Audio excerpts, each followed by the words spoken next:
Якія фантастычныя абяцанні раздае Лукашенко, дзе выступае з гастролямі яго малодшы сын і якія сумныя навіны расказаў бацька Марыі Калеснікавай. Вітаем, сябры! Гэта наша Ніва і зараз мы ўсё вам раскажам. Лукашенко і яго фантастычныя абяцанні. У суботу ён узяў удзел у чарговых абласных дажынках, якія прайшлі ў пасёлку Карма Гомельскай вобласці. Перад пачаткам афіцыйных мерапрыемстваў жыхарам і гасцям аднаго з найбяднейшых раёнаў Беларусі паказалі прапагандысцкі ролік пра дасягненні іх высокага госця. Выглядала гэта ў стылі знакамітага рамана Оруэлла 1984. Не просто отвел страну от пропасти. Беларусь сегодня – это страна, где создана экономика высокого уровня, укреплена обороноспособность. Как настоящий национальный лидер, все эти годы президент защищает свой народ и свою землю. Он не отдал страну на растерзание в 2020-м. Смог вывести Беларусь на международную арену. Лукашенко, які, відаць, успрымае паездкі па рэгіёнах часткай сваёй перадвыбарнай праграмы, не стаў абяцаць сялянам Гомельшчыны нешта канкрэтнае. Замест гэтага ён ударыўся расказваць пра фантастычныя перспектывы іхняга рэгіёна. Па-першае, яго прамацаюць на наяўнасць нафты, прычым гэта будуць рабіць расіяне з Роснафты. Мы договорились, что мы пощупаем серьезно территории Гомельской области, и мы обязательно найдем там нефть, которую в советские времена скважины пробурили и бросили. И мы эти деньги направим на развитие нашей Гомельщины. Акрамя таго, Лукашенко прапанаваў вырошчваць у Гомельскай вобласці персікі, вінаграды і кавуны. Климат, говорят, стал мягче. Значит, давайте будем заниматься виноградом, персиками, арбузами. В этом и должна быть ваша особенность. Надо производить то, что другие в силу природных условий не могут. И на то, что имеется спрос. Не абышлося мерапрыемства і без культу асобы. Адна з узнагароджаных жанчын рассыпалася комплиментами перад Лукашенком. Дорогой наш президент Александр Григорьевич, вы – наша жизнь и наше счастье. Мы хотим жить долго и счастливо. Спасибо вам. Низкий вам поклон.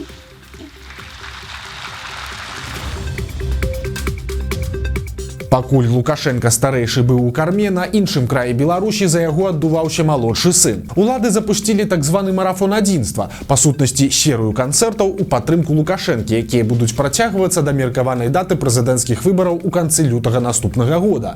Першым горадам марафона, за які адказвае лукашэнкаўская нявестка Ганна Сялук, стала Маладзечна. Жыхароў горада забаўлялі фудтракамі і перасоўнымі музеямі, а на адным з дамоў з'явіўся патрыятычны мурал ад БРСМ. А касмічная турыстка Марына Васілевіч на адной сустрэч спявала савецкія хіты разам са сваім калегам Олегам Навіцкім і прапагандыстам Вадзімам Гігіным.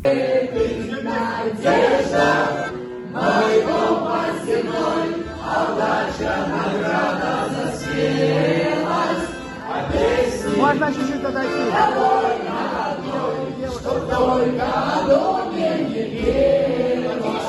Тым не менш, кульмінацыяй праўладнага фестываля аказалася чарговае з'яўленне на сцэне Мікалая Лукашэнкі, які ізноў быў за раялем.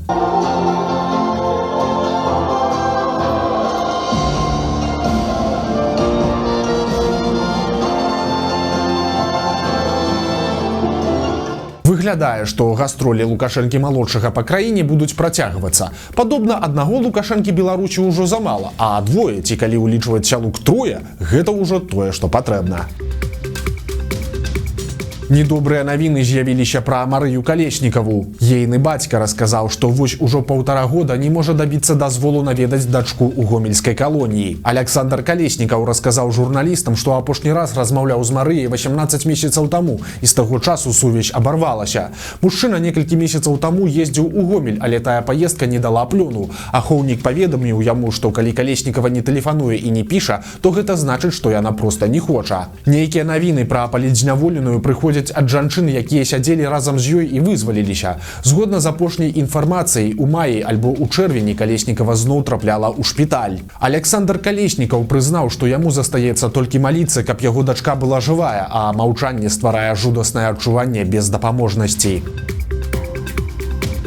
У Мінску арыштавалі былую кандыдатку ў прэзідэнты Тацяну Караткевіч. Як стала вядома ад сяброў жанчыны, яе асудзілі па адміністрацыйным палітычным пратаколе. У соцсетках Караткевіч знайшлі нейкае фота, якое стала падставай для пераследу. Адметна, што да суда яе не затрымлівалі і адпусцілі дадому пасля складання пратаколу, але ў выніку жанчыну не аштрафавалі, а арыштавалі на 15 сутак. У 2015 годзе Тацяна Караткевіч удзельнічала ў выбарах прэзідэнта Беларусі як лідарка руху «Гавары праўду». Іншых дэмакратычных кандыдатаў тады не было, таму шмат хто з апанентаў Александра Лукашэнкі галасаваў менавіта за яе. Але ў выніку Лідія Ярмошына намалявала ёй усяго каля 4,5%. У 2020 годзе Караткевіч узначальвала ініцыятыўную групу кандыдата Андрэя Дмітрыева. Пасля выбараў і пратэстаў яна адышла ад палітычнай дзейнасці і займалася сацыяльнай дапамогай людзям з інваліднасцю.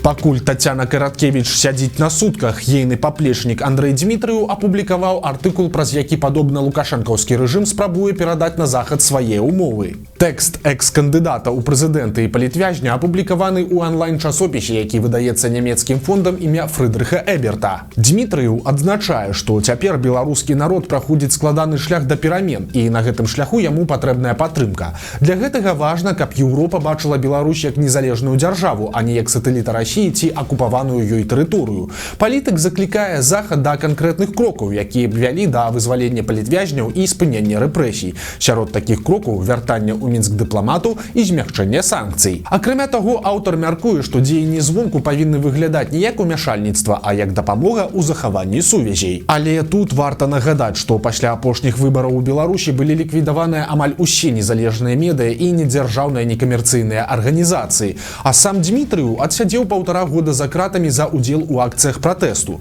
У той жа час колькасць новых палітвязняў перавышае лічбу памілаваных, таму спадзявацца на тое, што захад возьме ініцыятыву ў свае рукі, даволі наіўна. Супольнасць чыгуначнікаў Беларусі паведаміла пра тое, што на мінулым тыдні Губазік затрымаў цэлы шэраг супрацоўнікаў беларускай чыгункі і цэнтра кіравання перавозкамі. Сярод затрыманых начальнік службы перавозак Віталь Панюшенка, начальнік цэнтра кіравання перавозкамі Фёдор Шулянкоў і першы намеснік начальніка ЦКП Александр Іваноў. Гэта далёка не першае затрыманне на чыгунцы за апошнія месяцы. Так, у маі быў арыштаваны першы намеснік начальніка БЧ Пётр Дулуб, прычым паведамлялася, што ў яго канфіскавалі больш за $1 мільён. У ліпені затрымлівалі яшчэ аднаго намесніка начальніка чыгункі Сергея Сізіна, а таксама галоўнага інжынера Сергея Навадворскага. Карупцыйны пераслед не абмінуў і дырэктара мінскага метрапалітэна Сергея Сотнікава. У жніўні ж на фоне скандалу застаўся без пасады кіраўнік беларускай чыгункі Уладзімір Марозаў, але затрыманні на гэтым не спыніліся. Роман Пратасевіч прызнаўся, колькі зарабляе на заводзе. У расійскай журналісткі Ксеніі Сабчак выйшла вялікае інтэрв'ю з блогерам, частка якога была запісаная на заводзе, дзе Пратасевіч працуе зваршчыкам. Ён расказаў, што хадзіў на шмат сумоўяў, але амаль паўсюль яму адмаўлялі праз ягонае мінулае. Але на электрамеханічным заводзе імя Козлова яго пагадзіліся ўзяць, і ён нават расказаў пра свой заробак. Ну, я думаю, я могу сказать. У меня вот закончилось обучение буквально неделю назад. Ну, около 2200-2500 белорусских рублей. Это где-то, 65-70 тысяч российских. Пратасевіч дадаў, што яму часам даводзіцца працаваць па суботах і што за яго заробак можна добра жыць у Мінску, тым больш яму не трэба здымаць кватэру. Раней ён хваліўся, што яго калегі зарабляюць па 9-10 тысяч рублёў, але блогеру пакуль да іх вельмі далёка.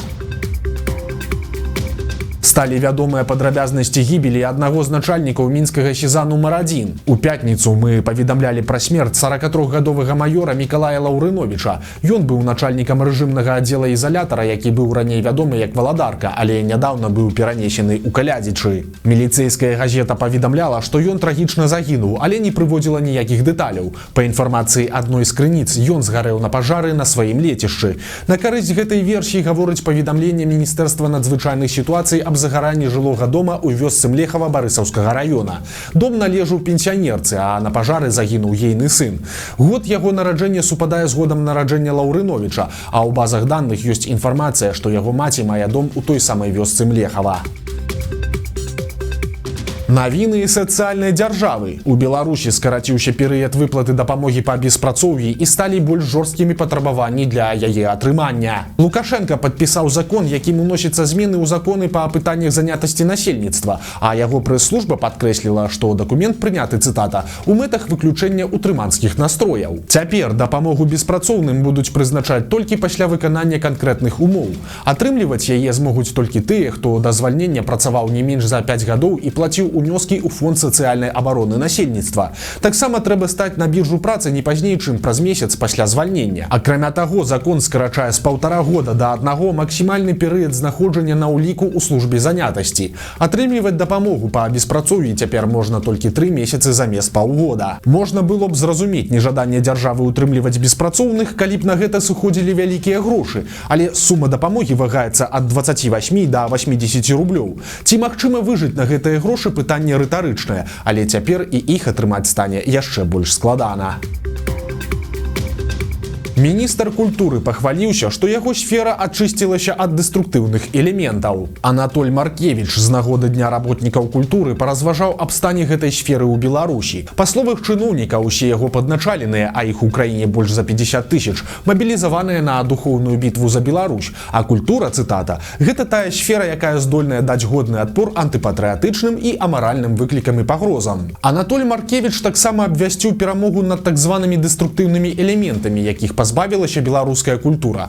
Галоўная ж яе задача, на думку чыноўніка, які да свайго прызначэння ніякага дачынення да культуры не меў, гэта выхаванне дастойных грамадзян і патрыётаў Беларусі. На гэта цяпер заточаныя тэатры і кінастудыя «Беларусьфільм». Тут варта адзначыць, што 2 гады таму Маркевіч адмаўляў наяўнасць палітычных звальненняў у сферы культуры, а артыкул пра гэта з сайта СБ «Беларусь сёння» быў выдалены. Сёння ж чыноўнік выдае гэта за адно з галоўных сваіх дасягненняў.